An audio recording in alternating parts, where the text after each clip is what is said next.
Prelims में sir पहले तो मैंने पूरा सिलेबस कवर करा, एक कोचिंग करी थी, उसके हिसाब से पढ़ता गया। उसके बाद और जैसे टेस्ट सीरीज लगाते हैं या फिर कुछ भी पढ़ता है तो मैं 4 ऑप्शन पढ़ता ही नहीं था, जो सही था वही पढ़ता था ताकि कंफ्यूजन नहीं हो। अच्छा। एक और है कि प्रीलिम्स में जितना ज्यादा कंफ्यूजन होता है उतने ज्यादा फेल होने के चांसेस, इसलिए जो पहली बार नजर में है वो लगा दो एग्जाम में। Okay okay.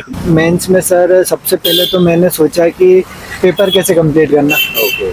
पेपर कंप्लीट करने के लिए लिखना कम और डायग्राम थोड़े ज्यादा बनाने की कोशिश करी। जी। मैं तो बोलता हूँ कि अगर नोट्स बनाते हैं ना तो वो भी उसी वे में बनाओ जैसे अपन आयोग में कॉपी लिख रहे हैं। बिल्कुल बिल्कुल। नोट्स भी उसी फॉर्मेट में बनाओ कि अपन एग्जाम में लिख रहे हो, तो प्रैक्टिस वो हैबिट में आ जाती फिर। हेलो सर, कैसे हैं आप? बढ़िया सर। सर आपका नाम और आपका एजुकेशनल बैकग्राउंड वगैरह वो क्या है?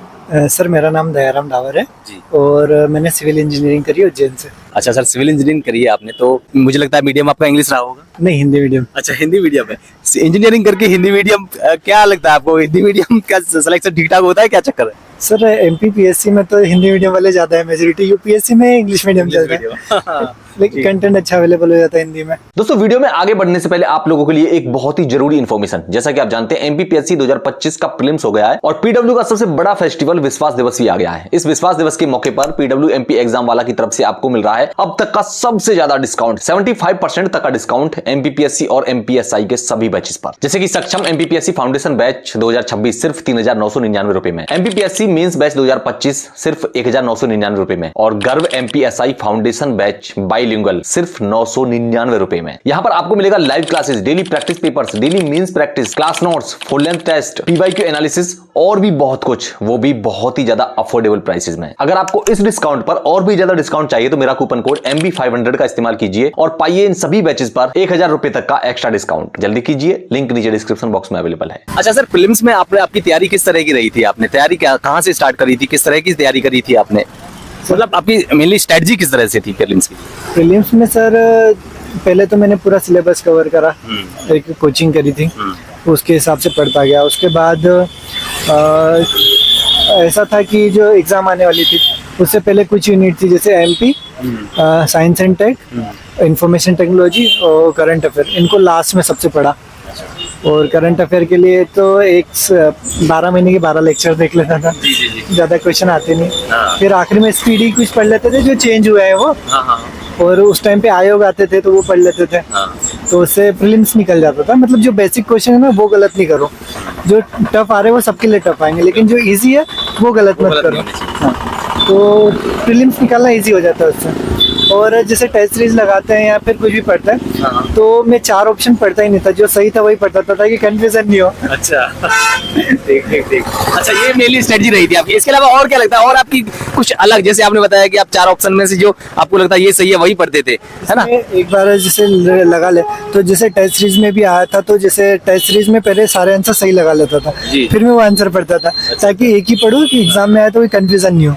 और जैसे 15-20 टेस्ट एक साथ एक दिन में लगा दो पूरे। अच्छा 15-20 टेस्ट। आपने कितने टेस्ट सीरीज टोटल, मतलब टेस्ट कितने लगाए थे टोटल? टेस्ट में सर जो 19 में टेस्ट सीरीज प्रीलिम्स के लिए नहीं लगाई थी, मैं टेस्ट के बंडल ले आया था। अच्छा। और सही लगा लिए पहले निशान और उनको ही पढ़ते रहा, 2-3 बार रिवाइज करे और तो फिर प्रीलिम्स तो निकल गई।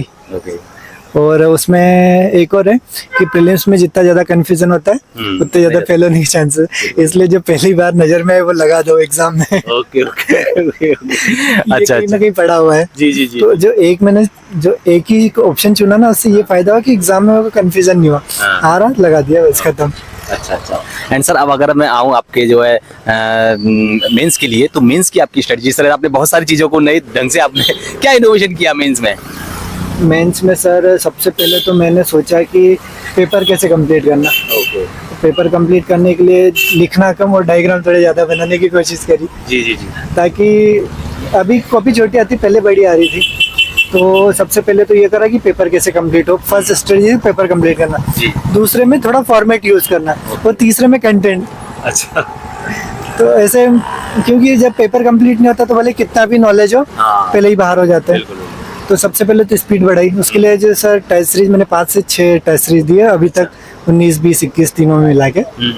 तो टेस्ट सीरीज बहुत जरूरी है, उसमें क्या लाइन से सिलेबस कवर हो जाता है और प्रैक्टिस भी होती रहती है। तो जितनी ज़्यादा प्रैक्टिस हो जाएगी उतनी कम एग्जाम में दिक्कत आएगी।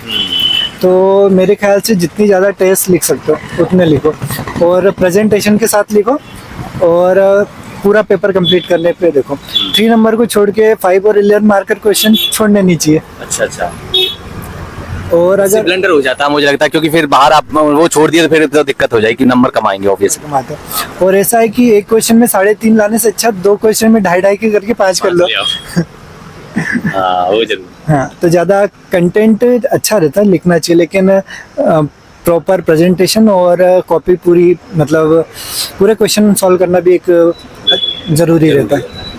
अच्छा, मतलब कॉपी आपको भरनी आनी चाहिए, आपको छोड़ना नहीं चाहिए, सवालों को छोड़ देंगे तो। ये हमको इंजीनियरिंग में सिखाया था कि कॉपी कैसे भरनी है। जितना भरोगे उतना ही ज्यादा मार्क्स मिलेंगे। 3 नंबर वाला क्वेश्चन अगर 11 मार्कर में आएगा, तुम्हारे पास वो कैपेसिटी होनी चाहिए, तुम उसको लिख सको। 3 नंबर को 11 नंबर में कैसे बदलना है, ये आपको और सर मुझे लगता है ये चीज आपको तब सीख सकते हैं जब आप बराबर बार प्रैक्टिस करेंगे, टेस्ट सीरीज लिखेंगे, टेस्ट वगैरह लिखेंगे। जितनी ज्यादा टेस्ट सीरीज लिखोगे, जितनी ज्यादा, मैं तो बोलता हूँ कि अगर नोट्स बनाते हैं ना, तो वो भी उसी वे में बनाओ जैसे अपन आयोग में कॉपी लिख रहे हैं। बिल्कुल। नोट्स भी उसी फॉर्मेट में बनाओ कि अपन एग्जाम में लिख रहे हो, तो प्रैक्टिस वो हैबिट में आ जाती फिर। एंड सर अगर मैं बात करूं प्रीवियस ईयर पेपर्स के, तो वो उसका आपने कितना रोल रहा? पेपर बहुत ही जरूरी है प्री और मेंस दोनों के लिए।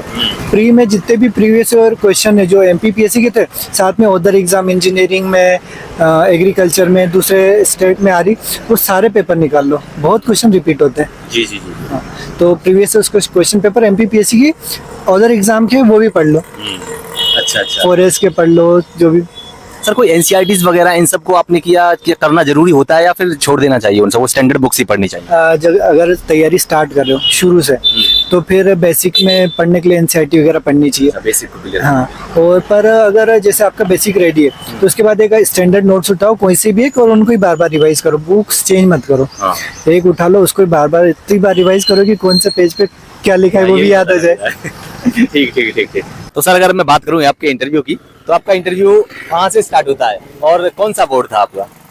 सर मेरा शर्मा सर का बोर्ड था, और इंटरव्यू स्टार्ट होने से पहले बोले सर आपका नाम क्या है, पूछा तो नाम बता, और उसके बाद पूछा सर आपकी ग्रेड पे क्या है, मेरी जॉब पहले से तो उनको पता था, तो मैंने सर 5400 ग्रेड पे है, तो बोले आपकी सैलरी डिप्टी कलेक्टर के बराबर है, तो आप इस वापस से इंटरव्यू क्यों दे रहे, क्यों आना चाहते हो, अपने डिपार्टमेंट में क्यों नहीं काम करना चाहते?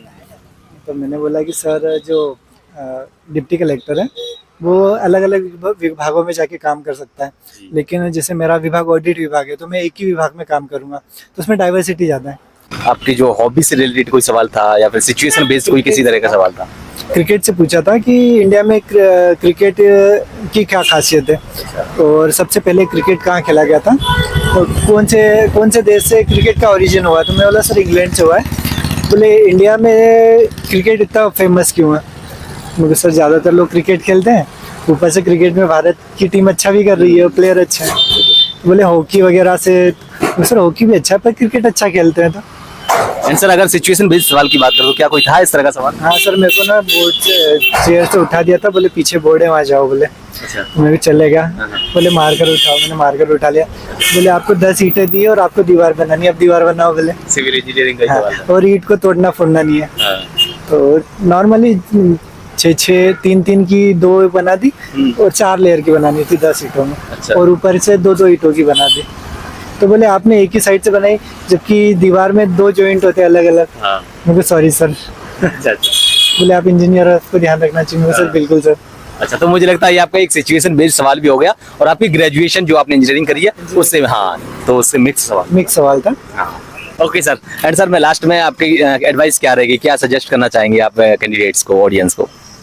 पढ़ाई करो स्मार्टनेस के साथ, पेपर देखो पुराने, और जहाँ तक हो सके बिना टेंशन के पेपर दो। सबसे मेन बात होती है एग्जाम में प्रेशर, एग्जाम में जो प्रेशर आता है ना वो नहीं लेना।